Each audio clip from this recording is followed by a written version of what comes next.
Whatever you should, Timu's here.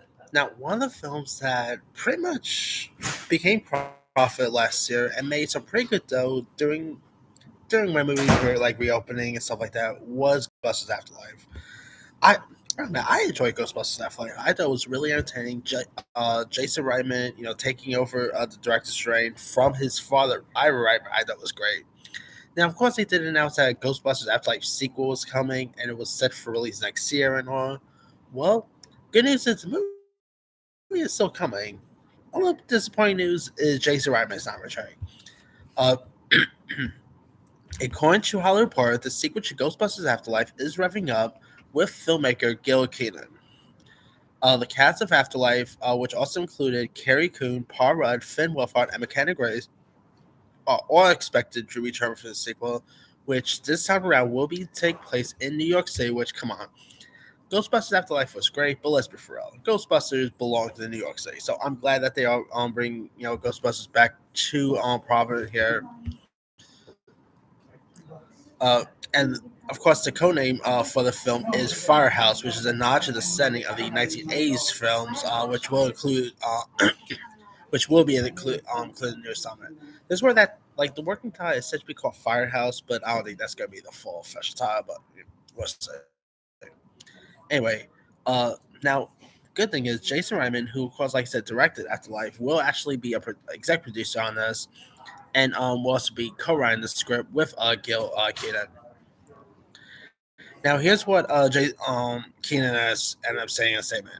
It's an absolute honor to pick up the proton pack, and step behind the camera for the next chapter of the Spangler family saga. I just wish I could go back to 1984 and tell the kid in the sixth row of Man Valley West that one day he was going to be directing a Ghostbusters film. Ghostbusters Afterlife grossed more than 200 million globally, and of course was a follow-up to both 1984's Ghostbusters and Ghostbusters 2. The film is still set for release on December 20th next year, but to be honest, I'm thinking like I really don't see this.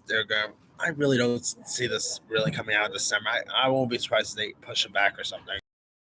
Now, as for its director, Gil Kenan also directed movies like 2006's Monster House, 2008's City of Amber, which actually had Bill Murray, but don't expect Bill Murray to pop up at this for obvious reasons. He also he also last directed that Netflix movie, A Boy Called Christmas. He also directed the remake of Poltergeist, which does not get much love, but I didn't mind that Poltergeist remake. So he's no stranger to doing ghost-based films there. So I think this is an interesting choice here. I mean, I would have loved to have seen Jason Reitman come back to direct, but if he chose not to, Gil Keane, I think is an interesting choice. So I'm also glad that we are getting Part Rudd coming back. We're getting Carrie Coon returning, Mechanic Grace, Finn Wolfhard. Really cool that we are getting the Spangler family coming back. Obviously, I'm pretty sure we're going to get Ernie Hudson back. Maybe Sigourney Weaver will have a prominent role. So I'm excited to see where they're going to take this new Ghostbusters too. Anyway, let me let you guys. What are your thoughts on Gil Kenan coming in to direct the upcoming Ghostbusters Afterlife sequel? Do you like the director choice? Does it make you more excited for the Ghostbusters Afterlife sequel? Do you like the director choice? And did you even enjoy Ghostbusters Afterlife? Drop comments below. Don't forget to like, subscribe, hit that bell for more notification. This is Simon Signer.